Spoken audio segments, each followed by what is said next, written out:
पिछले 24 घंटे में उड़ीसा के ऊपर ड्राई वेदर प्रिवेल हुआ है। वेरी डेंस फॉग ऑब्जर्व की गई नयागढ़ में, जहां विजिबिलिटी 40 मीटर दर्ज की गई है। उसके अलावा कटक, गोपालपुर, अनुगुल, क्योंझर में डेंस फॉग ऑब्जर्व की गई है।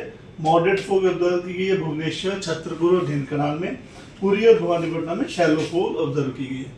तो बात करें मिनिमम तापमान की, तो मिनिमम तापमान सबसे कम जो तापमान है वो झारसुगुड़ा और राउरकेला का रहा, जो कि 8 डिग्री सेल्सियस दर्ज किया गया है। बाकी जगहों पर भी इंटीरियर में भी काफी जगह पे हमारे उड़ीसा में तापमान है कल के मुकाबले नीचे गिरे हैं। हिल स्टेशन में जीवदगिरी का जो कि एक एएमएफ स्टेशन है, उसका तापमान 6.4 डिग्री सेल्सियस, भुवनेश्वर का तापमान 18.6 डिग्री सेल्सियस रहा और कटक का 17 डिग्री सेल्सियस रहा। और जहाँ भुवनेश्वर मॉडरेट फोग रही और डेंस फोग ऑब्जर्व हुई है कटक के अंदर। मिनिमम तापमान की बात करें बाकी जगहों में, तो सिमलीगुड़ा में 9.1 डिग्री सेल्सियस दर्ज किया गया, फुलवानी में 9.5 डिग्री सेल्सियस, सुंदरगढ़ में 9.8 डिग्री सेल्सियस मिनिमम तापमान दर्ज किया गया है।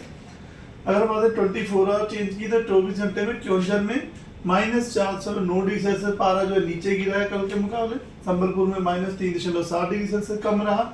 राउरकेला में -3.4 डिग्री सेल्सियस कम रहा। पारालाखंडी में +2 डिग्री सेल्सियस का चेंज देखा गया है, बढ़ा है वहाँ। भुवनेश्वर में भी -1.9 डिग्री सेल्सियस का चेंज देखा गया। कटक में -2 डिग्री सेल्सियस तापमान कम रहा है कल के मुकाबले। अब बात करते हैं सामान्य से तापमान कितना ऊपर या नीचे है, तो नीचे में झारसुगुड़ा में -409 डिग्री सेल्सियस का डिपार्चर दर्ज किया गया है। चांदवल में +2.4 डिग्री सेल्सियस, बुलंदगीर और तितलागढ़ में 2.3 डिग्री सेल्सियस का डिपार्चर देखा गया है। भुवनेश्वर में 2.6 डिग्री सेल्सियस और कटक में भी 2.2 डिग्री सेल्सियस का डिपार्चर दर्ज किया गया है। फिलहाल उड़ीसा के ऊपर कोई भी सिग्निफिकेंट वेदर सिस्टम नहीं है, लेकिन लो लेवल में एंटी साइक्ल बना हुआ है, जिसकी वजह से मॉइस्चर इंकर्शन हो रही है। और जो मेन वेदर है फोग है, तो फोग की बात करें तो 28 तारीख में यानी कि कल 29 तारीख की सुबह में भद्रक, जाजपुर, कटक, खुर्दा, अनुगुल, ढेंकनाल, नयागढ़, गंजम, गजपति, क्योंझर इन डिस्ट्रिक्ट में कुछ स्थानों में शैलो टू मॉडरेट फोग होने की संभावना है। बाकी पूरी जगतसिंहपुर, केंद्रपाड़ा, कालाहांडी, कंधमाल में 1-2 स्थानों पे शैलो टू मॉडरेट फोग होने की संभावना है। इस बार डे 2 यानी कि 29 तारीख की सुबह में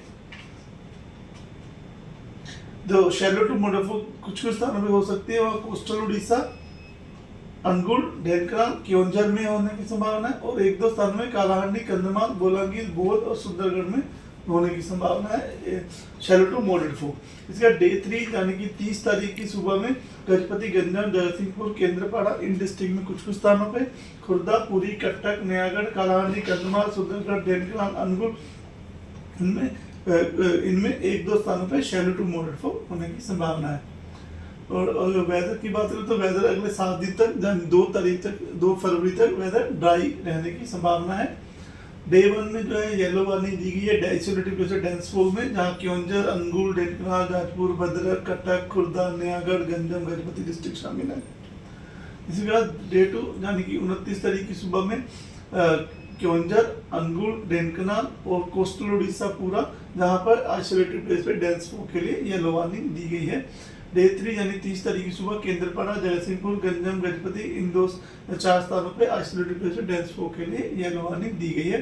डे 4 और डे 5 में कोई भी वार्निंग नहीं है। मिनिमम टेम्परेचर के फोरकास्ट की बात करें तो 3 दिन तक मिनिमम टेम्परेचर ज़्यादा बदलाव नहीं देखा जा सकने की संभावना है। उसके बाद सबसे 2 दिन में तापमान जो है 2 से 3 डिग्री सेल्सियस बढ़ने की संभावना रख रहे हैं।